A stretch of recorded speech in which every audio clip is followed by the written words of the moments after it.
போன அதிமுக ஆட்சியில இங்க இருக்கிற குடிநீர் வடிகால் வாரிய அதிகாரிகளுக்கு எல்லாம் தெரியும். அதிமுக ஆட்சியில 10 வருஷத்திலேயே அவங்க இந்த குடிநீர் திட்டத்துக்கு ஒதுக்கின தொகையை பாத்தீங்கன்னா வெறும் 1000 கோடி 2000 கோடி தான் இல்ல. ஆனால் 4 வருஷத்துல குடிநீர் திட்டத்திற்கு நம்முடைய தளபதி மு.க. ஸ்டாலின் ஒதுக்கி இருக்கிறார்னா 10,000 கோடி ஒதுக்கி இருக்கிறார். குடிநீர் வடிகால் வாரியத்தினுடைய அதிகாரிகள் என்னிடத்திலே சொல்லுவார்கள், தமிழ்நாட்டில் ஒரு இவ்வளவு பெரிய திட்டம் ஒரு குறுகிய காலத்தில் அது நடந்து முடிந்தது என்றால் அது இந்த ராசிபுரம் கூட்டு குடிநீர் திட்டம் தான். நம்முடைய முதலமைச்சராக பொறுப்பேற்ற பிறகு ஒரு முதல் கையெழுத்து எந்த குடிநீர் திட்டத்திற்கு போட்டார் என்றால் அது ராசிபுரம் கூட்டு குடிநீர் திட்டம் தான். இதுக்கு தான் முதலமைச்சர் முதல்ல கையெழுத்து போட்டார். என்னென்ன சொன்னமோ அத்தனையும் செய்திருக்கிறோம். ஏழை எளிய மக்களுக்கு குடிநீர் வழங்குவது என்பது தலையாய கடமை. அதை தான் நம்முடைய முதலமைச்சர் செய்திருக்கிறார்.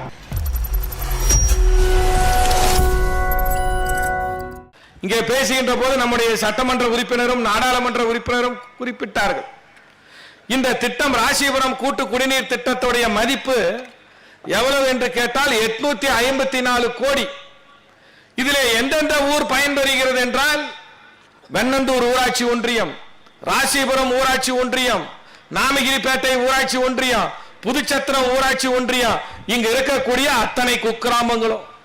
பேரூராட்சி என்று எடுத்துக்கொண்டால் வெண்ணந்தூர் பேரூராட்சி, அத்தனூர் பேரூராட்சி, சீராப்பள்ளி பேரூராட்சி, நாமகிரிப்பேட்டை பேரூராட்சி, புதுப்பட்டி பேரூராட்சி, பட்டணம் பேரூராட்சி, பில்லாநல்லூர் பேரூராட்சி, மல்லசமுத்திரம் பேரூராட்சின்னு 8 பேரூராட்சி டவுன் பஞ்சாயத்து. நகராட்சி என்று எடுத்துக்கொண்டால் ராசிபுரம் நகராட்சி முழுவதும். ஏறத்தாழ இந்த திட்டத்தை எங்க தண்ணி எடுக்கிறோம்னா காவேரி ஆத்துல நெடுங்குளம் அப்படிங்கிற இடத்துல இருந்து தான் முதல்ல தண்ணி எடுக்கிறோம். நம்ம மாவட்டத்தில் கிடையாது, காவேரி ஆறு எடப்பாடிக்கு பக்கத்துல. அங்கிருந்து இந்த கூட்டு குடிநீர் திட்டம் ஏறத்தாழ 1000 கிலோமீட்டருக்கு மேல பைப் போட்டிருக்கிறாங்க. எல்லா ஊருக்கும் மேல்நிலை நீர்த்தேக்க தொட்டி கட்டி இருக்கிறோம், எல்லா ஊருக்கும் கீழ்நிலை நீர்த்தேக்க தொட்டி கட்டி இருக்கிறோம், எல்லா ஊர்லயும் பறிச்சு பைப் போட்டிருக்கிறோம். இந்த திட்டத்துடைய சோதனை ஓட்டம் முடிஞ்சு இப்ப எல்லா இடத்திலையும் இன்றையிலிருந்து தடையில்லாம நல்ல தண்ணி குடிநீர் தண்ணி வழங்கப்படும். நம்ம எம்பி சொன்னார், எம்எல்ஏ சொன்னாங்க, இதே இடத்துலதான் 2 வருஷத்துக்கு முன்னாடி இந்த குடிநீர் திட்டத்திற்கு அடிக்கல் நாட்டணும். இதே இடம். இப்ப இதே இடத்துல இது திறப்பு விழா காண்கிறோம். குடிநீர் வடிகால் வாரியத்தினுடைய அதிகாரிகள் என்னிடத்திலே சொல்லுவார்கள், தமிழ்நாட்டில் ஒரு இவ்வளவு பெரிய திட்டம் ஒரு குறுகிய காலத்தில் அது நடந்து முடிந்தது என்றால் அது இந்த ராசிபுரம் கூட்டு குடிநீர் திட்டம் தான். இந்த கூட்டு குடிநீர் திட்டம் வந்த வரலாறு மிகப்பெரிய வரலாறு.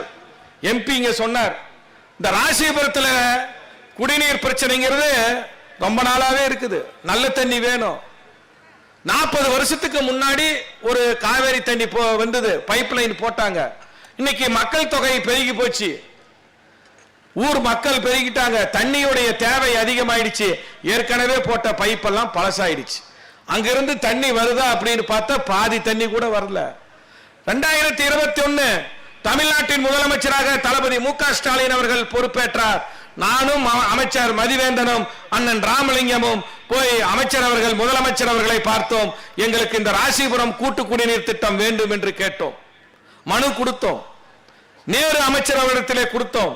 அப்பொழுது சொன்னார், ராசிபுரத்தில் நீண்ட நாள் கழித்து திராவிட முன்னேற்ற கழகம் வெற்றி பெற்றிருக்கிறது. அமைச்சர் மதிவேந்தன் இங்கு சட்டமன்ற உறுப்பினராக தேர்ந்தெடுக்கப்பட்டிருக்கிறார்.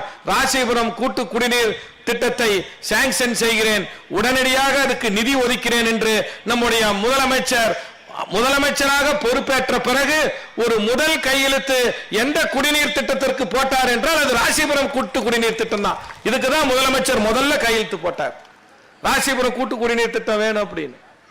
இன்னைக்கு என்ன காரணம்னா எல்லா இடத்துலயும் மழை பெஞ்சிருக்குது. நம்ம முதலமைச்சர் தளபதி அவர்களுடைய ஆட்சியில நல்லா மழை பெஞ்சிருக்கு. கிணத்து தண்ணி மேல இருக்குது, போர் தண்ணி கூட மேல இருக்குது.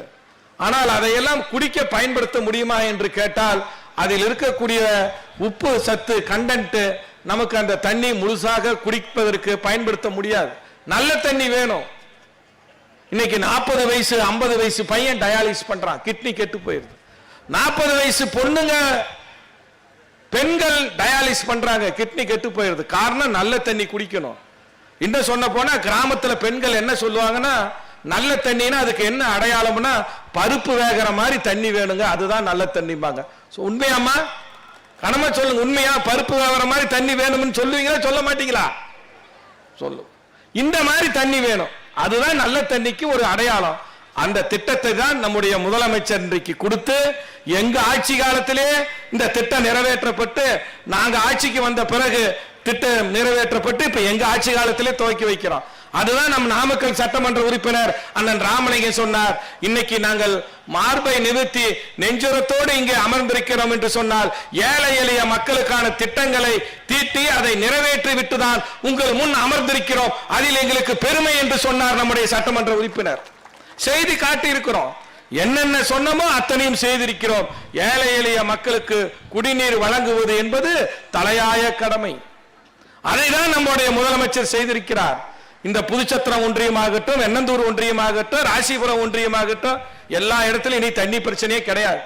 இப்ப இது சோதனை ஓட்டம்லாம் முடிஞ்சு நடைமுறைக்கு வந்திருக்கு. அங்கங்க சின்ன சின்ன பிரச்சனைகள் இருக்கலாம், 90 விழுக்காடு அனைத்து பிரச்சனைகளும் சரி செய்து விட்டோம். அங்கங்கு ஏதாவது சின்ன பிரச்சனைகள் இருந்தால் நீங்கள் உங்கள் பகுதியில் இருக்கக்கூடிய ஊராட்சி செயலாளர், அங்க இருக்கக்கூடிய பஞ்சாயத்தில் இருக்கக்கூடியவர்கள், ஆத்மா குழு தலைவர், எங்களுடைய ஒன்றிய செயலாளரிடத்திலே சொன்னால் அதை உடனடியாக நிறைவேற்றி தரோம். எல்லா இடத்திலும் இருக்கக்கூடிய பிரச்சனைகளை 90% அதை சரி செய்திருக்கிறோம். ஆக இந்த திட்டத்தை நமக்கு வழங்கிய முதல்ல 3 பேருக்கு மிகப்பெரிய நன்றி கடன் பட்டிருக்க வேண்டும். ஒன்று, தமிழ்நாட்டினுடைய முதலமைச்சர் தளபதி மு.க. ஸ்டாலின், எங்களுக்காக பரிந்துரை செய்த துணை முதலமைச்சர் அண்ணன் உதயநிதி ஸ்டாலின், இந்த துறையினுடைய அமைச்சர் அண்ணன் நேரு அவர்களுக்கு நாம் மிகப்பெரிய நன்றியை இந்த நேரத்தில் தெரிவித்துக் கொள்கிறோம். அதற்கு அடுத்ததாக இந்த திட்டத்தை செயலாக்குவதற்காக ராத்திரி பகலாக பாடுபட்டவர்கள் நாம் மறக்கக்கூடாது. இந்த குடிநீர் வடிகால் வாரியத்திலே பணியாற்றி ஓய்வு பெற்று வேறு இடத்திற்கு மாறுதல் சென்றிருக்கக்கூடிய அதிகாரிகள் இங்க வந்திருக்கிறாங்க. செயற்பொறியாளர்கள், உதவி செயற்பொறியாளர்கள், பொறியாளர்கள், இப்போது இருக்கக்கூடிய செயற்பொறியாளர்கள் மற்றும் இந்த ஒப்பந்ததாரர்கள். இந்த ஒப்பந்ததாரர்கள் எத்தனையோ இடர்பாடுகள், எத்தனையோ பிரச்சனைகள், ஆனால் அத்தனையும் சரி செய்து இந்த திட்டத்தை சிறப்பாக செயல்படுத்திய குடிநீர் வடிகால் வாரியத்தினுடைய அத்தனை செயற்பொறியாளர்கள், உதவி செயற்பொறியாளர்கள், பொறியாளர்கள், ஒப்பந்ததாரர்கள் அனைவருக்கும் நாம் பலத்த கரையொலியோடு நாம் நன்றி தெரிவித்து நம்முடைய நன்றியை அவர்களுக்கு தெரிவிக்கணும். இந்த சவுண்ட் எல்லாம் பத்தாது, இன்னும் நல்ல சத்தம் போடுங்க. எவ்வளவு பெரிய சீம்! இந்த இன்ஜினியர்ஸை நாம மறக்க கூடாது, இந்த எக்ஸிகியூட்டிவ் இன்ஜினியர்ஸை மறக்க கூடாது, ஒப்பந்ததாரர்களை மறக்க கூடாது. நாமெல்லாம் அவர்களை வாழ்த்த வேண்டும். ஏனென்றால் இவ்வளவு பெரிய திட்டத்தை ஒரு குறுகிய காலத்திலே நடைமுறை செய்திருக்கிறோம் என்றால் அது மிகப்பெரிய விஷயம். அதுக்கு அடுத்ததாக மாவட்ட ஆட்சியராக வந்தவர்கள், இதற்கு இந்த திட்டத்தை துவங்குகின்ற போது மாவட்ட ஆட்சியராக வந்தவர் மரியாதைக்குரிய அம்மையார் ஸ்ரேயா சிங் அவர்கள். அதற்கு அடுத்தது நம்முடைய மாவட்ட ஆட்சித்தலைவராக கலெக்டர் உமா மேடம் வந்தாங்க. இப்ப நம்முடைய மேடம் துர்காமூர்த்தி மேடம் வந்திருக்கிறாங்க. இந்த 3 பேருமே வந்து இந்த திட்டத்தை வெற்றி பெற அவங்களுடைய பங்கு மிக பெருசு. ஸ்ரேயா சிங் மேடம் வந்தப்ப என்னென்ன பிரச்சனைகள் இருக்குது, பஞ்சாயத்துல என்ன பிரச்சனை, பேரூராட்சியில என்ன பிரச்சனை, அந்த கீழ்நிலை நீர்த்தேக்க தொட்டிகளை கட்டுவதற்கு என்னென்ன பிரச்சனை, அத்தனையும் சரி செய்து கொடுத்தார்கள். அதற்கு அடுத்தது உமா மேடம் வந்தாங்க. அவர்களும் உள்ளாட்சி அமைப்புகள் சார்பாக என்னென்ன பிரச்சனைகள் இருக்கிறது அத்தனையும், மின்சார வாரியத்தில் பிரச்சனையா, நெடுஞ்சாலையில் பிரச்சனையா, அத்தனையும் சரி செய்து கொடுத்தார்கள். அதற்கு அடுத்து இப்ப நம்ம துர்காமூர்த்தி மேடம் வந்தாங்க. இவங்க ஆட்சிக்கு வந்த பிறகு 3-4 மீட்டிங் நடத்தினாங்க. என்ன தெரியுமா, இந்த குடிநீர் விநியோகம் சீராக இருக்கிறதா, எங்கெங்கு பிரச்சனைகள் இருக்கிறது என்று உள்ளாட்சி அமைப்புகள், பேரூராட்சிகள், ஊராட்சி ஒன்றியங்களை இணைத்து அந்த இணைப்பு மீட்டிங்கை நடத்தி இந்த செய்துட்டோம். இந்த பிறகு மிகப்பெரிய திட்டம் வெற்றி அடைந்து விட்டது. ஆனால் மக்களுக்கு அந்த குடிநீரை கொண்டு போய் சேர்க்க வேண்டியது உள்ளாட்சி அமைப்புகளின் கடமை என்று சொல்லி அந்த திட்டத்தை முழுமையாக நிறைவேற்றுவதில் நம்முடைய கலெக்டர் மேடம் 3-4 மீட்டிங் நடத்தினாங்க.